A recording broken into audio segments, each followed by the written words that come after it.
Belakangan ini Jakarta dan beberapa kota di Indonesia masih terus diguyur hujan. Musim penghujan ini mengingatkan kita tentang fenomena hujan es yang pernah terjadi di Jakarta, Bandung, dan kota lain beberapa tahun lalu. Dari situ timbul sebuah pertanyaan, mengapa di daerah tropis seperti Indonesia bisa terjadi hujan es? Bagaimana hujan es bisa terjadi?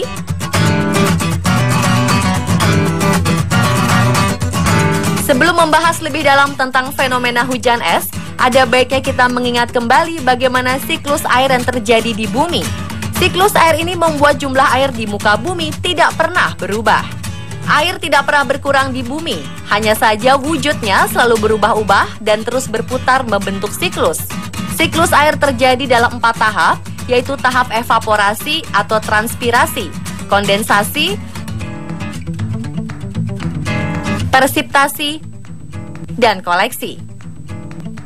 Tahapan pertama dari siklus air adalah evaporasi atau penguapan.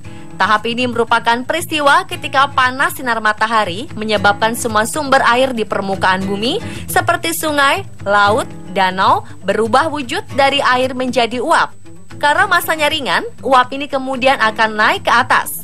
Selain evaporasi, air yang berubah menjadi uap juga bisa berasal dari tumbuhan. Tahap ini disebut transpirasi. Dalam tahapan selanjutnya, uap air yang naik dari bumi lambat laun berkumpul membentuk awan dan melayang di atas bumi. Uap air ini mengalami penurunan suhu karena suhu di atas atmosfer lebih rendah daripada suhu di bumi. Peristiwa ini dinamakan kondensasi. Contoh sederhananya bisa kita perhatikan pada bintik-bintik air yang berada di luar gelas yang berisi air dingin. Air yang ada di dinding gelas bagian luar berasal dari udara yang suhunya menurun terkena dinding gelas yang dingin itu. Jika pada gelas hanya bintik-bintik air yang terbentuk, di atmosfer ada beribu ton air yang dihasilkan, jumlah yang sangat luar biasa. Jika uap air yang berkumpul menjadi awan terjadi secara masif dan terus-menerus, maka atmosfer tidak akan sanggup lagi menahan air. Inilah yang membuat titik-titik air ini jatuh kembali ke permukaan bumi atau kita kenal dengan nama hujan. Bentuknya bisa berupa air hujan, hujan es, dan hujan salju. Tahapan terakhir adalah air yang jatuh ke bumi tersebut berkumpul di satu tempat menjadi sungai, danau, laut. Jika jatuh di hutan atau daratan, air akan meresap ke tanah menjadi air tanah yang berguna bagi makhluk hidup, termasuk sebagai air minum bagi manusia.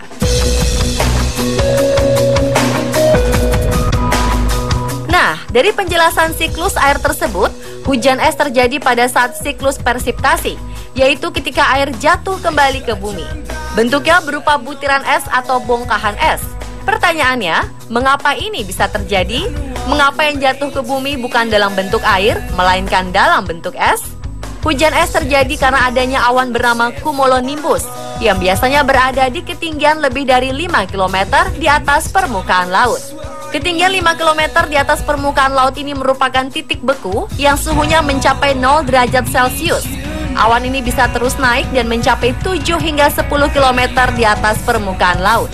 Di saat awan tersebut berada di ketinggian lebih dari 5 km, maka uap air yang dibawa awan ini pun melewati suhu yang cukup dingin hingga membuat mereka mengkristal menjadi es. Oleh angin yang berhembus, kristal-kristal es ini ada yang menempel satu sama lain, membentuk bongkahan es yang cukup besar. Jika awan cumulonimbus yang berisi butiran es dan bongkahan es ini tidak kuat lagi menahan beban, butiran es dan bongkahan es tersebut akan turun ke bumi. Dengan kata lain, hujan es dalam berbagai ukuran akan mengguyur bumi. Dalam perjalanannya, sebagian es mencair karena suhu di bumi semakin lama semakin hangat. Namun bongkahan es yang cukup besar tidak sempat mencair seluruhnya dan tetap berbentuk es ketika tiba-tiba di bumi.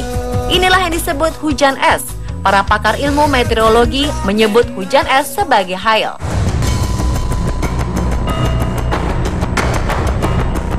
Hujan es ini sebenarnya tidak berbahaya selama butiran yang berjatuhan hanya sebesar kerikil.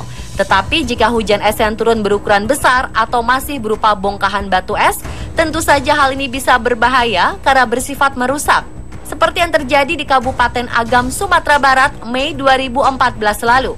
Hujan es yang menimpa salah satu desa di kabupaten ini mengakibatkan puluhan rumah rusak. Meskipun hujan es yang turun hanya sebesar butiran kerikil, para ahli menyarankan agar kita tidak keluar rumah jika terjadi hujan es. Karena meskipun tidak melukai tubuh, es yang turun itu adalah uap air yang mengandung polutan dan kuman yang tidak terlihat. Jadi lebih baik menghindari hujan es daripada bermain dengan es yang jatuh dari langit. Hujan es kerap terjadi di daerah tropis seperti di Indonesia. Biasanya hujan es berpotensi terjadi pada musim pancaroba karena angin cenderung lemah dan berubah arah. Akibatnya udara yang mengandung uap air terdorong cepat ke atas mencapai daerah yang sangat dingin. Jika angin cukup kencang, hujan es bisa datang bersamaan dengan angin puting beliung. Inilah yang mengakibatkan bencana besar. Bencana hujan es yang terbesar terjadi di Bangladesh pada tahun 1982. Bongkahan es yang turun pada waktu itu bisa mencapai bobot 2 kg. Bencana ini menewaskan 92 orang, ratusan hewan ternak, dan merusak rumah serta kendaraan penduduk.